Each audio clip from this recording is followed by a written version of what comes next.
Hi, speech students. I wanted to walk through an overview of the rhetorical triangle, which is a component of public speaking or all speaking and all communication that I want you to be familiar with during week one. So I have attached a one-sheet handout on the rhetorical triangle, and I will pull that up so that you can see that and just walk through a little bit in more detail what it entails.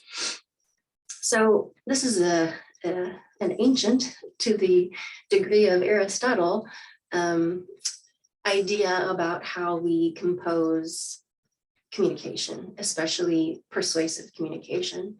And when you ethically speak to a group of people, you want to have all of these components in your presentation. And so it starts with you as the speaker.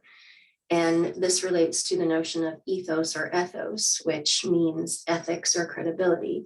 So your credibility can help boost your trust with your audience. The more credible that you appear, the more likely they are to want to listen to you. And everybody's ethos or credibility can differ from audience member to audience member, and our credibility can change from presentation to presentation.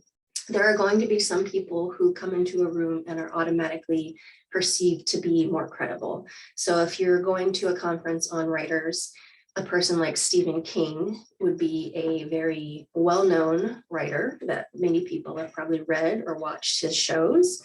And so him speaking about writing would have a high degree of ethos or ethos. Whereas somebody like, let's say, the grocery bagger at festival who were speaking at the same conference probably wouldn't have the same degree of ethos or credibility. This is not to say that the grocery bagger doesn't have experience with writing, but might have to prove her point a little bit more. So ethos comes back to you as the speaker. How credible are you, and how credible are you perceived to be? And this helps build trust with your audience.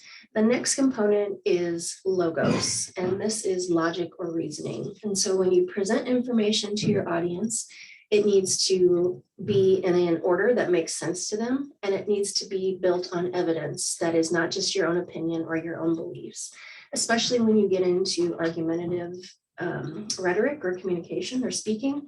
You need to be able to compile evidence from various sources. So the expert testimony, facts and figures, examples, to cobble together an argument that is convincing to your audience. And so if your audience believes that your message is reliable and that it is filled with good, solid evidence, they are more likely to be swayed by it and to believe it. And that's where the logos is. So it's one thing to be a very charismatic person, have a lot of ethos or credibility, but if you don't have a solid message to it, then you're not going to connect with your audience. And then the last part is called pathos. And this has to do with your audience.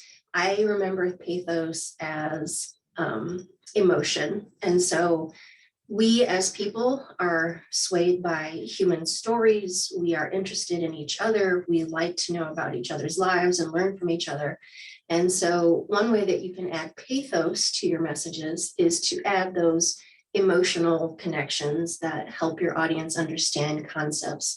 So this might be, you're trying to argue that diabetes in children is a rising problem and it's a crisis.